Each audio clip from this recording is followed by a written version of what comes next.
Savior, Bible-based non-denominational ministry. Praise the Lord. जय मसीह की। प्रभु यीशु मसीह में आप सभी को शालोम। यीशु द सेवियर मिनिस्ट्री और मैं प्रभु यीशु मसीह में आपका भाई जेम्स आप सभी का एक बार फिर से बहुत बहुत स्वागत और परमेश्वर का धन्यवाद करते हैं। मेरे प्यारे भाई बहनों, आज का विषय है अभी हाल ही में इजराइल और यूएई के बीच में एक पीस एग्रीमेंट हुआ है और बहुत सारे लोगों का ये दावा है कि जो दानिएल नबी की पुस्तक उसका 9वां अध्याय है उसके 27वें वचन में जो प्रधान के द्वारा बहुतों के साथ 7 साल की दृढ़ वाचा बांधी जाएगी, ये वही वाचा है। तो मेरे प्यारे भाई बहनों, आज हम वचन के आधार पर ये जानेंगे क्या ये वही वाचा है, और यदि वो वाचा है तो फिर उस वाचा का प्रारूप कैसा होगा और उस वाचा का प्रभाव क्या होगा। तो आज के विषय में हम यही देखेंगे। तो चलते हैं आज के विषय की ओर।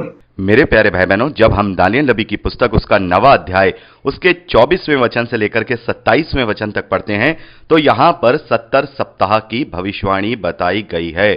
मेरे प्यारे भाई बहनों, यहां पर जो ये 70 सप्ताह हैं इसको हम 7 × 70 से लेकर के देखते हैं, जो कि बनता है 490, यानी कि 490 साल के विषय में यहां पर भविष्यवाणी की गई है। और मैंने एक संदेश बनाया है दानिएल नबी की भविष्यवाणियां, उसमें मैंने इस 70 सप्ताह की जो भविष्यवाणी है उसको बहुत ही डिटेल के साथ समझाया है। आप उसको देख सकते हैं, उसका लिंक मैंने डिस्क्रिप्शन बॉक्स में दिया हुआ है। आप वहां जाकर इस पूरी भविष्यवाणी को अच्छे से देख सकते हैं कि कैसे दानिएल नबी ने 2650 साल पहले ही सटीक तरीके से वो सारी भविष्यवाणियां कर दी हैं, जो कि प्रभु यीशु मसीह से और प्रभु यीशु मसीह के क्रूसिफिकेशन से जुड़ी हुई हैं। यहां पर हम देखते हैं कि इन्हें 3 भागों में डिवाइड किया गया है। इन 70 सप्ताह को 3 भागों में डिवाइड किया गया है। पहले 7 सप्ताह, उसके बाद हम देखते हैं 62 सप्ताह, और उसके बाद हम देखते हैं 1 सप्ताह, यानी कि 7 और 62 और 1, यानी कि कुल मिलाकर के 70 सप्ताह देखते हैं। और 62 सप्ताह और 7 सप्ताह ये अलग घटनाओं को इंडिकेट करते हैं, लेकिन जो आखिरी का सप्ताह है, जो अंतिम सप्ताह है, जो 1 सप्ताह है, वो अंतिम 7 सालों को इंडिकेट करता है। ये वो सप्ताह है जिसे हम ग्रेट ट्रिब्यूलेशन पीरियड के नाम से जानते हैं, यानी कि 7 साल के महाक्लेश के नाम से जानते हैं। ये जो भविष्यवाणी आखिरी सप्ताह के लिए की गई है, ये मसीह विरोधी और जो मसीह विरोधी मूवमेंट होंगे उनके विषय में एक वचन में भविष्यवाणी की गई है, जिसका इंडिकेशन प्रभु यीशु मसीह ने भी मत्ती के सुसमाचार 24वें अध्याय 15वें वचन में दे दिया है।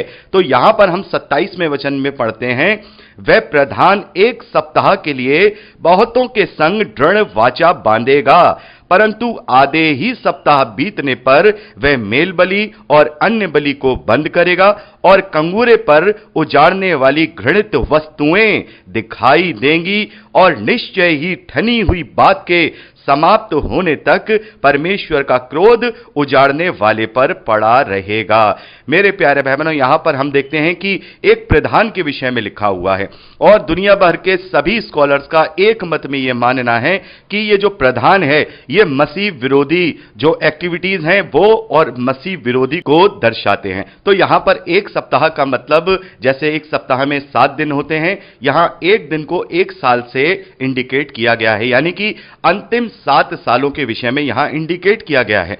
इसका मतलब यह है कि जो ये मसीह विरोधी है ये बहुतों के साथ 7 साल के लिए दृढ़ वाचा बांधेगा।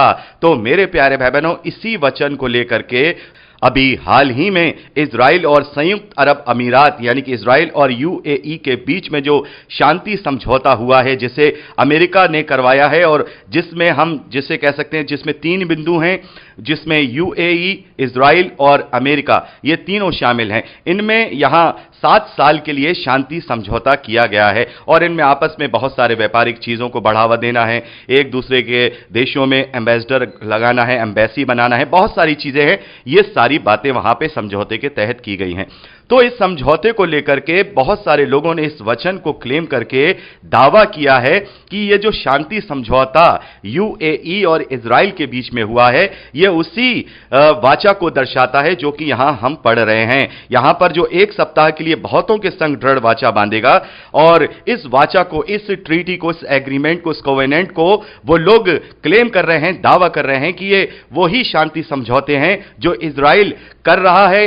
अभी हाल ही में संयुक्त अरब अमीरात से किया है, उससे पहले जॉर्डन के साथ और अन्य अरब देशों के साथ भी इजराइल के शांति समझौते हुए हैं। तो मेरे प्यारे भाई बहनों, क्या ये वाकई में ही ये जो शांति समझौता इजराइल ने यूएई के साथ या अन्य देशों के साथ किए हैं, ये उन वाचा को दर्शाते हैं जो एंटी क्राइस्ट के विषय में या फिर यहां इस दानियल नबी की पुस्तक 9वें अध्याय 27वें वचन में बताया गया है? तो मेरे प्यारे भाई बहनों, हम कैसे पहचानें कि ये जो वाचा यहां पर बताई गई है 1 सप्ताह के लिए या फिर हम कहें 7 सालों के लिए, ये कौन सी वाचा है? क्या यही वाचाएं हैं? मेरे प्यारे भाई बहनों, मैं आप लोगों को बताना चाहता हूं कि अंत के दिनों में कौन सी वाचा बांधी जाएगी, उस वाचा का स्वरूप क्या होगा। जब हम प्रकाशित वाक्य उसके 11वें अध्याय को पढ़ते हैं तो वहां पर हम कुछ बातों को ऐसा इंडिकेशन के रूप में देखते हैं जो हमें बताती हैं कि वो वाचा जो मसीह विरोधी के साथ और अन्य लोगों के साथ होगी या हम कहें इजराइल के साथ होगी, वो किस प्रकार की होगी। प्रकाशित वाक्य उसका 11वां अध्याय उसके पहले और दूसरे वचन में लिखा है, फिर मुझे नापने के लिए एक सरकंडा दिया गया और किसी ने कहा, उठ, परमेश्वर के मंदिर और वेदी और उसमें उपासना करने वालों को नाप ले, पर मंदिर के बाहर का आंगन छोड़ दे, उससे मत नाप, क्योंकि वह अन्य जातियों को दिया गया है और वे पवित्र नगर को 42 महीने तक रौंदेंगी। मेरे प्यारे भाई बहनों, यहां पर यूहन्ना को प्रकाशित वाक्य में एक दर्शन दिया गया है और इस दर्शन में हम देखते हैं यूहन्ना को नापने के लिए एक सरकंडा दिया गया है। नापने का सरकंडा क्या होता है मेरे प्यारे भाई बहनों? नापने का सरकंडा होता है मेजरमेंट करने का, जो स्टिक होती है उसे नापने का सरकंडा कहा जाता है। यानी कि नापने का सरकंडा मेजरमेंट को दर्शा रहा है, यानी कि नापतौल को दर्शा रहा है। यानी कि यहां पर यूहन्ना को नापने के लिए कहा गया है और वहां किस चीज को नापा जा रहा है? वहां लिखा है, उठ, परमेश्वर के मंदिर और वेदी और उसमें उपासना करने वालों को नाप ले। यानी कि यहां पर हम देखते हैं यरूशलेम में जो परमेश्वर का मंदिर सुलेमान के द्वारा बनाया गया था और फिर उसके बाद दूसरा मंदिर भी एजरा नबी की पुस्तक में हम पढ़ते हैं दूसरी बार स्थापित किया गया था। पहली बार तो बेबीलोन के राजा नबूकदनेस्सर के द्वारा उसे नष्ट कर दिया गया और दूसरी बार हम देखते हैं प्रभु यीशु मसीह के बाद लगभग 70 एडी में रोमन साम्राज्य के द्वारा दूसरे मंदिर को भी तोड़ दिया गया, उसे नष्ट कर दिया गया, जिसके विषय में प्रभु यीशु मसीह ने पहले ही भविष्यवाणी कर दी थी। तो मेरे प्यारे भाई बहनों, यहां पर हम क्या देख रहे हैं? उस टेंपल माउंट को नाप ले, यानी कि जहां पर यह मंदिर को बनाया गया है उसे आज हम टेंपल माउंट कहते हैं, जो कि आज इजराइल और फिलिस्तीन के बीच में हम देखते हैं कि जो वेस्टर्न वॉल है वो केवल इजराइल के पास है, बाकी एरिया फिलिस्तीन के पास या हम जिसे ग्रीन बेल्ट कहते हैं उसके पास है। तो यहां हम क्या देख रहे हैं कि उस जगह को नापतोल करने के विषय में दर्शन दिया गया है, यानी कि वहां ये नापतोल हुई है और नापतोल में क्या हुआ है? मंदिर के बाहर का आंगन छोड़ दे, उसे मत नाप, क्योंकि वह अन्य जातियों को दिया गया है। मेरे प्यारे भाई बहनों, यहां पर हम साफ तौर पे एक समझौते को देख रहे हैं। एक समझौता अन्य जातियों और इजरायलियों के बीच में हो रहा है। एक समझौता हो रहा है जिसमें जो मंदिर का वेदी का जो एरिया है, जहां पर मेन वेदी हुआ करती थी, वो इजरायलियों को दी जाएगी और बाहर का जो पूरा एरिया है, जो आंगन का एरिया है, वो अन्य जातियों को दिया जाएगा। मेरे प्यारे भाई बहनों, बड़े ध्यान से सुनिए, यह वो समझौता होगा, यहां पर वो मेजरमेंट होगी जब यह समझौता किया जाएगा, जब इजराइल और अन्य जातियों के बीच में या उस प्रधान के बीच में या मसीह विरोधियों के बीच में यह समझौता किया जाएगा कि ठीक है, हम यह समझौता करते हैं कि जो मंदिर की वेदी का जो एरिया है, यहां पे लिखा है मंदिर की वेदी और उसमें उपासना करने वालों को नाप ले। यानी कि वेदी का जो एरिया है, जहां पर मेन वेदी थी, यानी कि जहां पर मेन वेदी थी, वो तो इजरायलियों को दे दी जाएगी कि वहां पर वो अपना जो भी संस्कार हैं वो करें और या फिर मंदिर का निर्माण करें या वेदी का निर्माण करें। लेकिन बाहर का जो टेंपल माउंट का जो एरिया है, जो आप इस वक्त तस्वीर में भी देख सकते हैं, ये जो बाहर का एरिया है, ये अन्य जातियों को दिया जाएगा। मेरे प्यारे भाई बहनों, ये समझौता होगा और हम ये देखते हैं कि अभी तक ऐसा कोई समझौता नहीं हुआ है। आज के परिवेश में अगर हम देखें तो इजराइल के पास पूरा टेंपल माउंट नहीं है, इजराइल के कब्जे में पूरा टेंपल माउंट नहीं है। वहां पर हम देखते हैं कि जो मुस्लिम हैं उनके द्वारा उस एरिया में हम देखेंगे बाहर मस्जिद अक्सा के नाम से एक इमारत बनी हुई है और आप देख सकते हैं डोम ऑफ द रॉक, ये वहां बना हुआ है और ये सारा एरिया अभी मुस्लिमों के कंट्रोल में है। जो यहूदी हैं या जो इजरायली हैं, उनके पास केवल उस एरिया की एक दीवार है जिसे वेस्टर्न वॉल कहा जाता है। वो वेस्टर्न वॉल ही, उसके पास जाकर के ही ये यहूदी या इजरायली वहां पर अपनी आराधना और उपासना करते हैं।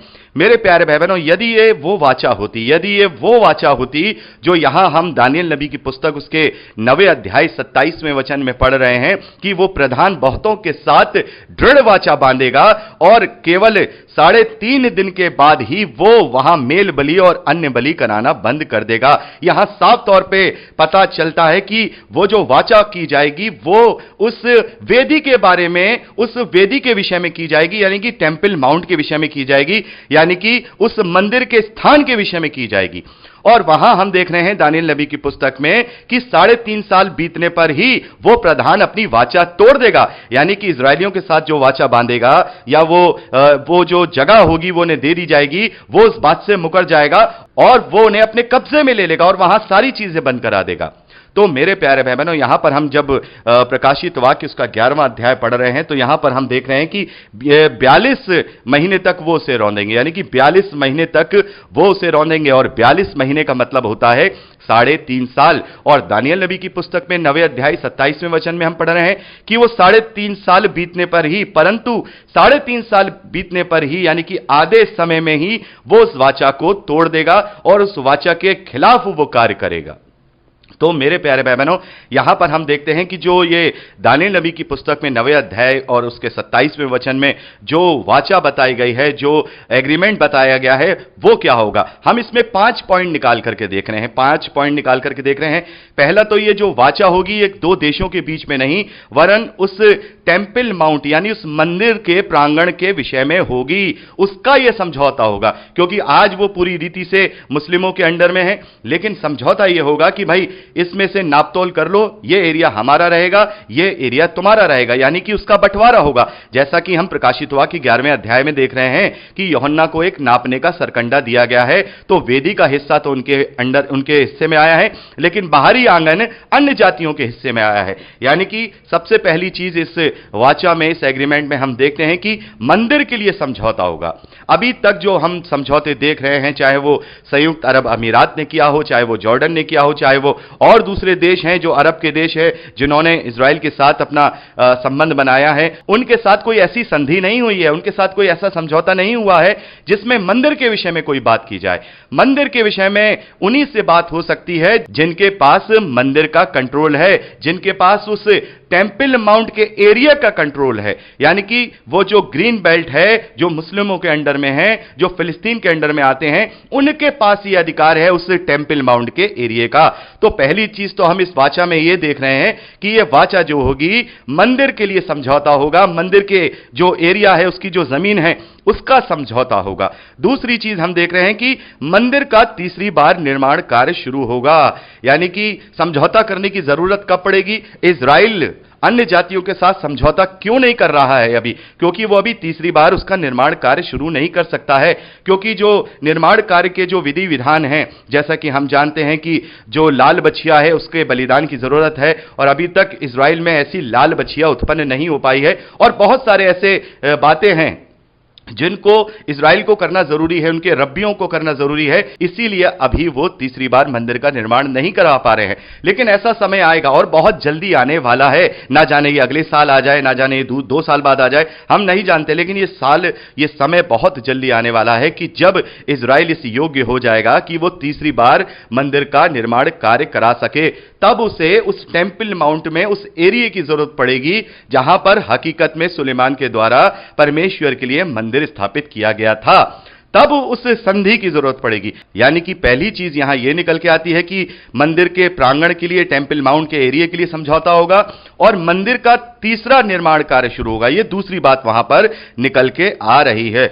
और तीसरी बात मेरे प्यारे भाई बहनों जो निकल के आ रही है, जब हम 11वें अध्याय प्रकाशित वाक्य में पढ़ रहे हैं, हम देख रहे हैं कि इसमें जो 42 महीने बताए गए हैं, यानी कि जो 3.5 साल की अवधि बताई गई है, इसमें परमेश्वर अपने 2 गवाहों को भेजेगा। जब हम प्रकाशित वाक्य 11वां अध्याय उसके 3रे वचन को पढ़ते हैं तो यहां लिखा है, मैं अपने 2 गवाहों को यह अधिकार दूंगा कि टाट ओढ़े हुए 1260 दिन तक भविष्यवाणी करें। 1260 दिन यानी कि 3.5 साल।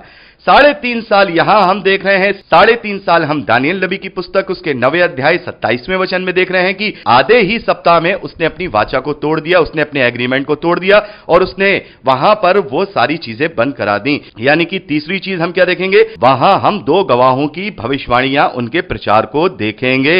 मेरे प्यारे बहनों, चौथी चीज हम जो देखेंगे वो ये देखेंगे कि ये जो समझौता होगा ये 3.5 साल में रद्द हो जाएगा। यानी कि वो मंदिर का निर्माण कार्य तो शुरू होगा, जैसे ही समझौता हो जाएगा इजराइल के बीच में और अन्य जातियों के बीच में, ये जो समझौता हो जाएगा कि भारी आंगन उन्हें दे दिया जाएगा, अंदर जहां पर मंदिर का निर्माण कराना है वो एरिया जो है इजराइल को दे दिया जाएगा। यह समझौता ज्यादा दिन नहीं चलेगा, यह समझौता केवल 3.5 साल तक ही चलेगा, जैसा कि हम दानियल नबी की पुस्तक 9वें अध्याय 27वें वचन में पढ़ रहे हैं कि वो आधे ही सप्ताह में, परंतु वो आधे ही सप्ताह में वहां मेल बलि और होम बलि कराना बंद करा देगा। मेरे प्यारे भाई बहनों, यहां पर हम देखते हैं कि 3.5 साल के बाद ही यह वाचा टूट जाएगी, यह ट्रीटी टूट जाएगी और मंदिर का निर्माण कार्य वहां पर रुक जाएगा। और 5वीं चीज हम देखेंगे, यहां पर जब हम प्रकाशित वाक्य 11वां अध्याय उसके आगे पढ़ते हैं, वहां पर हम देखते हैं कि जो वो 2 गवाह होंगे, उन 2 गवाहों को जो अता कुंड में से निकला हुआ प्रधान है वो मार देगा और उनके शव 3.5 दिन तक लोग उन्हें कब्र में दफनाने नहीं देंगे। मेरे प्यारे भाई बहनों, प्रकाशित वाक्य 11वें अध्याय में जो 2 गवाह हैं उनके विषय में अगर आप डिटेल से जानना चाहते हैं कि ये 2 गवाह कौन हो सकते हैं, तो इसके विषय में मैंने एक संदेश बनाया हुआ है कि ये 2 गवाह कौन हो सकते हैं। इसका भी लिंक मैंने डिस्क्रिप्शन बॉक्स में दिया हुआ है, आप वहां पर जाकर के देख सकते हैं कि ये 2 गवाह जो यहां पर बताए गए हैं ये कौन हो सकते हैं और ये कहां हो सकते हैं और ये कब होंगे, यहां अभी हम इस बात का अध्ययन कर ही रहे हैं।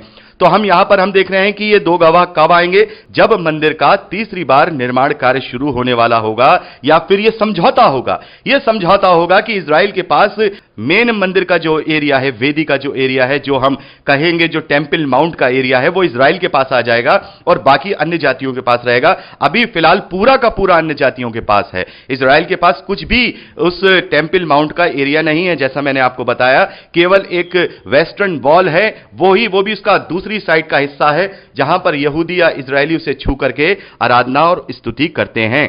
तो मेरे प्यारे भाई बहनों, ये 2 गवाह कब आएंगे, जब ये वाचा साइन हो जाएगी, जब मंदिर का तीसरी बार निर्माण कार्य शुरू होगा, तब हम इन 2 गवाहों को आता हुआ देखेंगे। इनके विषय में आप संदेश जरूर देखिएगा, बहुत ही अच्छे से डिटेल से मैंने वहां बताया है। तो ये कब आएंगे, ये तब आएंगे जब वाचा बांधी जाएगी। ये कहां आएंगे मेरे प्यारे भाई बहनों, ये कहां आएंगे, जब हम देखते हैं कि इन लोगों को उस प्रधान के द्वारा मार दिया जाता है, इनके शव 3.5 दिन तक चौक पर पड़े रहते हैं। तो उस स्थान का जिक्र यहां पर प्रकाशित वाक्य 11वें अध्याय में लिखा हुआ है। 8वें वचन में लिखा है, उनके शव उस बड़े नगर के चौक में पड़े रहेंगे जो आत्मिक रूप से सदोम और मिस्र कहलाता है, जहां उनका प्रभु भी क्रूस पर चढ़ाया गया था। मेरे प्यारे भाई बहनों, यहां 3 शब्दों पर बड़ा ध्यान दीजिए। यहां लिखा है जो आत्मिक सदोम और मिस्र कहलाते हैं, और यह वो जगह है जहां पर प्रभु यीशु मसीह को क्रूस पर चढ़ाया गया था। तो प्रभु यीशु मसीह को क्रूस पर कहां चढ़ाया गया है मेरे प्यारे भाई बहनों, हम सब जानते हैं यरूशलेम में, यानी कि यरूशलेम के बाहर जो कलवरी पहाड़ है वहां पर चढ़ाया गया है। लेकिन यहां पर लिखा है वो आत्मिक सदोम और मिस्र है। तो ये यरूशलेम आत्मिक सदोम और मिस्र कैसे बनेगा?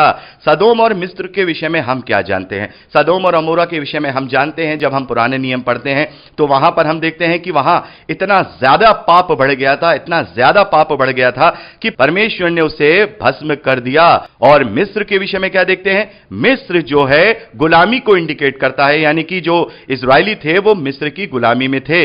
यानी कि यरूशलेम के अंदर जब ये सारी चीजें पाई जाएंगी, यानी कि यरूशलेम के वासियों में ऐसे पाप पाए जाएंगे, और वहां हम देखेंगे कि यरूशलेम के ज्यादा से ज्यादा जो लोग हैं वो अन्य जातियों के अंडर में आ जाएंगे। मेरे प्यारे भाई बहनों, आज भी इजराइल में ऐसे इजरायली हैं ऐसे इजरायली हैं जो आजाद इजरायली हैं और जो कुछ फिलिस्तीन के अंडर में रहने वाले इजरायली भी हैं। यानी कि यह समझौता कुछ इस प्रकार का होगा कि इजरायलियों का इजराइल पर पूरी तरह से कंट्रोल नहीं होगा, कुछ चीजें उनके हाथ में होंगी, कुछ चीजें उनके हाथ में नहीं होंगी, यानी कि वो पूर्ण रूप से स्वतंत्र नहीं होंगे, जो कि मिस्र को दर्शाते हैं और सदोम को यहां जो दिखाया गया है, यानी कि उस वक्त यरूशलेम में बहुत ज्यादा पाप बढ़ जाएगा, जो वहां रहने वाले लोग होंगे वो पाप और पाप की प्रवृत्ति में पड़ जाएंगे। और इस तरीके का जो शुरुआत है, हम देखते हैं कि इस प्रकार की जो संधियां आजकल हो रही हैं, उससे यह शुरुआत हो रही है कि धीरे धीरे इजराइल अपना जो मेन मुख्य जो उसका प्रारूप है वो खो देगा और वो भी एक अन्य देश की तरह, जो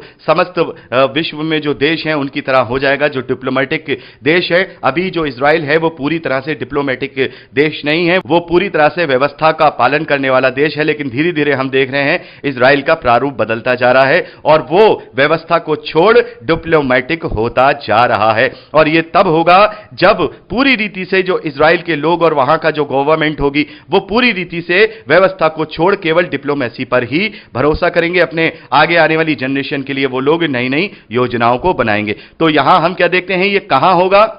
ये इजराइल में होगा और यरूशलेम में होगा। यानी कि जो दो गवाह हैं वो कब आएंगे? जब ये वाचा बांधी जाएगी। और वो कहां आएंगे? वो यरूशलेम और इजराइल में आएंगे। और उनको कहां पर कत्ल किया जाएगा? यरूशलेम में किया जाएगा। उनके जो शव होंगे वो कहां पड़े होंगे? वो यरूशलेम के चौक में पड़े होंगे। तो मेरे प्यारे भाई बहनों, यहां पर हम देखते हैं इस प्रकार से ये जो वाचा है इसका बांधा जाना जरूरी है। लेकिन अभी ये जो वाचाएं बंध रही हैं ये वो वाचा नहीं है जो हकीकत में वाचा बांधी जाएगी, लेकिन ये उसका छोटा मोटा रूप या उसकी शुरुआत जरूर है। यानी कि अंत के दिनों में होने वाली जो घटनाएं हैं, जो सबसे बड़ा चिन्ह हम देखते हैं उन दो गवाहों को, उस वाचा को, मंदिर के तीसरे निर्माण को, उसकी ये शुरुआत मात्र है। ये उसकी शुरुआत मात्र है, ये इंडिकेशन है, ये खतरे की घंटी है। हम इससे समझ जाएं कि आगे आने वाले समय में ये सारी परिस्थितियां वैसी ही बन रही हैं जैसा बाइबल में लिखा है। बाइबल में लिखा है कि वो प्रधान उनके साथ, बहुतों के साथ वाचा बांधेगा और वाचा ये होगी कि वो 3.5 साल में ही उस वाचा को तोड़ देगा और वो उस जगह पर होम बलि और अन्य बलि चढ़ाने के लिए मना करवा देगा और उस मंदिर के कंगूरे पर उजाड़ने वाली वस्तुएं खड़ी होंगी। इसका मतलब ये जो वाचा होगी ये मंदिर से जुड़ी हुई है, जिसको कि हम प्रकाशित वाक्य की 11वें अध्याय में पढ़ते हैं कि मंदिर की नापतोल की जाएगी। जब वाचा होगी तो वहां पर जो संधि होगी उसके तहत नापतोल की जाएगी। जो वेदी वाला एरिया होगा टेंपल माउंट का, वो इजराइल को दिया जाएगा और बाहर का एरिया अन्य जातियों को दिया जाएगा। और ये किन के बीच में होगा अभी हम ये भी नहीं कह सकते। मेरे प्यारे भाई बहनों, ये जो वाचा बंधेगी ये किन के बीच में होगी अभी हम ये नहीं कह सकते, क्योंकि अभी तो हम देखते हैं कि जो इजराइल और जो फिलिस्तीन है उसका डिस्प्यूट चल रहा है। लेकिन आगे आने वाले समय में किसका अधिकार होगा? क्या वो मसीह विरोधी जो मूवमेंट है उसका अधिकार होगा? जैसा कि हम पढ़ते हैं जो पहला पशु हम 13वें अध्याय प्रकाशित वाक्य में देखते हैं, जो मसीह विरोधी गतिविधियां हैं, जो 10 देश मिलकर के एक पावर बनेंगे और उन पावर्स में से ही मसीह विरोधी यानी कि झूठा भविष्यवक्ता निकलेगा। हो सकता है कि आगे आने वाले समय में जो मसीह विरोधी मूवमेंट है उनका पूरी रीति से इजराइल में कब्जा हो जाए। हो सकता है ये जो ट्रीटी है ये इजरायली यहूदी ना करें, बल्कि जिन लोगों ने इजराइल में कब्जा किया हुआ हो वो लोग यहूदियों के साथ ये ट्रीटी करें या ये वाचा बांधे। हो सकता है कि इजराइल पे दोबारा से कब्जा किया जाए, कुछ भी हो सकता है, लेकिन ये जो समझौता होगा ये मंदिर को लेकर के ही होगा। जब कभी हम ये देखें, जब कभी हमें सुनाई दे कि मंदिर का तीसरा निर्माण कार्य शुरू हो रहा है या फिर इजराइल और दूसरे लोगों के अंदर ये वाचा बांधी जा रही है कि अब इजराइल को कुछ हिस्सा जो मंदिर की वेदी का हिस्सा है वो दे दिया जाएगा, तब हम ये समझ लें कि हां ये वही वाचा है जो दानिएल नबी की पुस्तक उसके 9वें अध्याय 27वें वचन में लिखी गई है, क्योंकि वो सीधे तौर पर मंदिर में आराधना, उस पर होम बलि और मेल बलि, अन्य बलि चढ़ाने के विषय में बात की गई है। तो मेरे प्यारे भाई बहनों, यहां पर ये जो इजराइल के साथ संयुक्त अरब अमीरात ने जो शांति समझौता किया है ये वो पीस एग्रीमेंट नहीं है, या हम कहें ये वो दृढ़ वाचा नहीं है जो यहां दानिएल नबी की पुस्तक 9वें अध्याय 27वें वचन में बताई गई है। मैंने आपको बता दिया कि उस वाचा का प्रारूप क्या होगा। वहां हम 5 बिंदु देखेंगे। उस समझौते के समय हम 5 बातों को होता हुआ देखेंगे। पहला यह है कि यह जो समझौता होगा यह टेम्पल माउंट के एरिया के बंटवारे को लेकर के होगा, यानी कि मंदिर का जो प्रांगण है उसकी नापतोल होगी और उसका समझौता किया जाएगा, बंटवारा किया जाएगा। जो वेदी का हिस्सा है वो इजरायलियों को दिया जाएगा और जो बाहरी आंगन है वो अन्य जातियों को दिया जाएगा। दूसरी बात हम ये देखेंगे, जब यह समझौता होगा तो मंदिर के तीसरी बार निर्माण कार्य की प्रक्रिया का भी वहां पर हम चर्चा को सुनेंगे, यानी कि मंदिर के तीसरी बार निर्माण कार्य की चर्चा भी वहां पर पाई जाएगी। और तीसरी बात हम देखेंगे कि जैसे ही यह वाचा वहां बांधी जाएगी तो परमेश्वर के द्वारा अपने 2 गवाह इस धरती पर भेजे जाएंगे जो कि 3.5 साल तक प्रचार करेंगे, भविष्यवाणी करेंगे और लोगों पर बहुत सारे चिन्ह दिखाकर लोगों को परमेश्वर के विषय में बताएंगे। चौथी चीज हम वहां देखेंगे, ये जो वाचा होगी ये केवल 3.5 साल तक ही चलेगी। जैसा कि हम दानिएल नबी की पुस्तक उसके 9वें अध्याय 27वें वचन में पढ़ते हैं कि वो जो प्रधान होगा वो 3.5 साल में ही, यानी कि आधा सप्ताह बीतने पर ही वो वहां पर मेल बलि और अन्य बलि पर रोक लगा देगा, यानी कि वो अपनी वाचा तोड़ देगा। और 5वीं चीज हम देखेंगे, जो यरूशलेम और इजराइल है वहां के लोग सदोम और मिस्र जैसे हो जाएंगे, यानी कि वो आत्मिक रूप से सदोम और मिस्र जैसे हो जाएंगे, यानी कि वहां पर बहुतायत के पाप दिखाई देंगे और वो लोग दूसरे लोगों के जैसे हम कहेंगे कि गुलामी में आ जाएंगे या उनके साथ मिक्सअप हो जाएंगे। जैसा कि हम दूसरा थिस्सलुनीकियों उसका 2 अध्याय 3 वचन में पढ़ते हैं, पौलुस कहते हैं कि किसी रीति से किसी के धोखे में ना आना, क्योंकि वह दिन ना आएगा जब तक धर्म का त्याग ना हो ले और वह पाप का पुरुष अर्थात विनाश का पुत्र प्रकट ना हो। यानी कि जब तक प्रभु यीशु मसीह का द्वितीय आगमन की कोई भी निशानी हम नहीं देखेंगे, जब तक हम उस महाक्लेश की या उस वाचा की कोई निशानी नहीं देखेंगे, जब तक कि धर्म का त्याग ना हो ले। और धर्म का त्याग हम देख रहे हैं धीरे धीरे धरती पर से होता जा रहा है। और उसी की कड़ी में हम देखेंगे कि यरूशलेम के लोग जो इजरायली लोग होंगे उनमें भी धर्म का त्याग हो चुका होगा। वो पूरी रीति से डिप्लोमिक हो जाएंगे, वो इस धरती के हो जाएंगे। अभी तो हम वहां सारी चीजों को देख रहे हैं, लेकिन आगे आने वाले समय में आगे आने वाली पीढ़ी पूरी रीति से मॉडर्न हो जाएगी और वो सारी पूरी परंपराओं को भुला बैठेंगे और उनकी जो हाल होगा वो आत्मिक सदोम और मिस्र जैसा हो जाएगा, यानी कि उनके अंदर पाप होगा और वो दुनियावी वस्तुओं के गुलाम बन जाएंगे। तो ये 5 बिंदु हम इस समझौते में देखते हैं।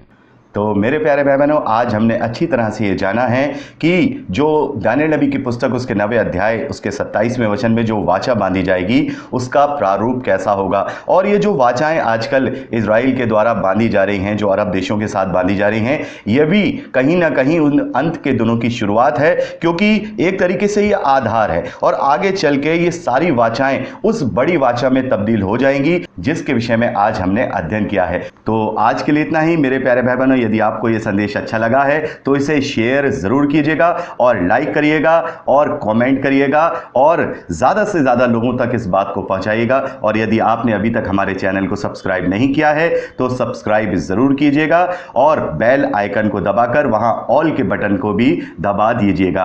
तो प्रभु आप सबको बहुत आयत की आशीष दे, अपने वचन में दृढ़ करे। यीशु के सामर्थी नाम में आमीन। Praise the Lord. जय मसीह की।